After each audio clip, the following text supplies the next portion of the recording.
5টি বাস্তব পদক্ষেপ যাতে আত্মবিশ্বাস উন্নত করা যায়। সারিল গ্রামের নামটি শুনে আসলে মনে হয় একটি সুন্দর প্রাকৃতিক পরিবেশে অবস্থিত গ্রামের সাথে সঙ্গতিযুক্ত একটি যুবতী আয়শা নামের এক যুবতী থাকতেন। আয়শা দয়ালু স্বভাব এবং নিজের সংযত্নের প্রতি চিরন্তন অনুভূতিতে পরিচিত ছিলেন। তবে তার দক্ষতা এবং সম্ভাবনাগুলির পরেও তিনি সাধারণভাবে নিজের সাথে সন্দেহের সম্মুখীন হতেন।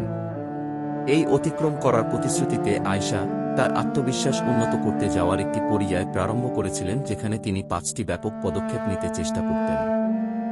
1. ভুলে গিয়ে আত্মসংবেদনা। আয়শা বুঝতে পেরেছিলেন যে অস্বীকৃতি দুর্বলতার চিহ্ন নয়, বরং এটি এক ব্যক্তির সাহসের প্রমাণ। এই ধারণার সাথে তিনি নিজের অনিরাপত্তা এবং ভয়গুলি তার নিকটবর্তী বন্ধুদের এবং পরিবারের সাথে উন্মুক্ত করার সাহস জোর দিলেন।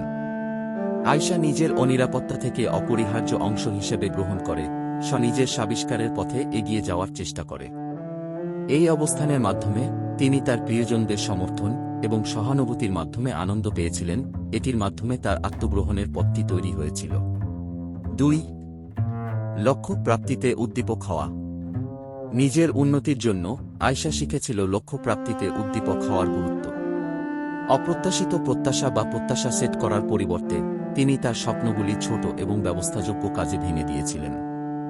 প্রতিটি সাফল্য যে কোনো যত্ন করে আয়শা তার অগ্রগতির উপলব্ধি উৎসাহিত করেছিলেন। লক্ষ্যপ্রাপ্তিতে দিয়ে আয়শা একটি অবস্থান এবং উদ্দেশ্যের মনোভাব অর্জন করেছিলেন, তার নিজেকে ব্যক্তিগত উন্নতি এবং সাফল্যের দিকে চালানোর দিকে সম্প্রেরিত করেছিলেন। 3. আনন্দের সীমানা বাইরে পদক্ষেপ নেওয়া।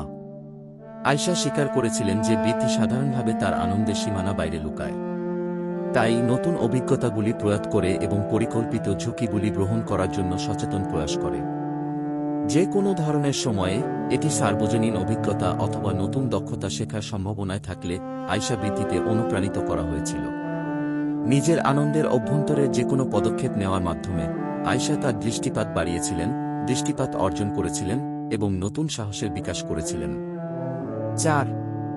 নিজের সহানুভূতি অনুশীলন। তার পথের উচ্চ এবং নিম্নের মধ্যে আয়শা নিজের সহানুভূতির গুরুত্ব শিখেছিলেন। তার নিজের উপর অত্যধিক মতামত না দেওয়ার পরিবর্তে তিনি তার নিজের দোষের সাথে একটি মিলনমান এবং পালনকরণশীল দৃষ্টিভঙ্গি অনুসরণ করেছিলেন। আয়শা বোঝা যে সহানুভূতি অবস্থানের সাথে নিজের আন্তরিক মূল্য এবং সাহস বাড়াতে একটি উপযোগী পদক্ষেপ হতে পারে। 5. কৃতজ্ঞতা উন্নতি। দৈনন্দিন জীবনের ধাক্কাধামে তার চারপাশে যে অনেকগুলি আশীর্বাদ আছে সেগুলি অতি সহজে আয়শা করতেন।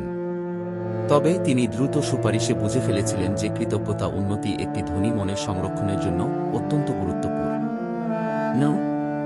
প্রতিটি দিন আয়শা তার জীবনের অনেকগুলি আশীর্বাদ উল্লেখ করতে একটি মুহূর্ত নিতেন, যেমন তার মুখে সূর্যের গরম বা প্রিয়জনদের হাসি।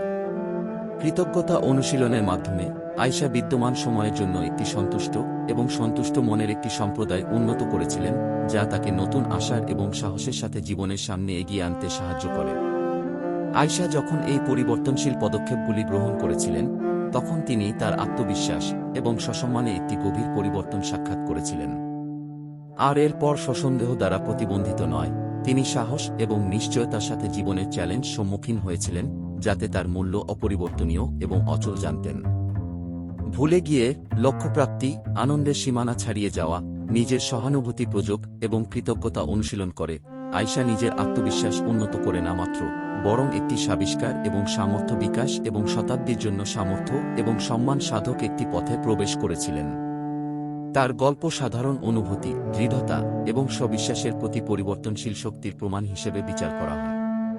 আশা করি আপনাদেরকে গল্পটি ভালো লেগেছে। এইরকম গল্প শুনতে হলে চ্যানেলটি অবশ্যই সাবস্ক্রাইব করে রাখবেন। ধন্যবাদ। আপনাদের জন্য একটি আপডেট রয়েছে। প্রতিদিন চাকরির খবর পেয়ে যান মাধ্যমিক ও উচ্চ মাধ্যমিক পাশে ভিজিট করবেন banglaexam24.com অফিসিয়াল ওয়েবসাইটে অথবা নিচে ডেসক্রিপশন লিংক দেওয়া রয়েছে।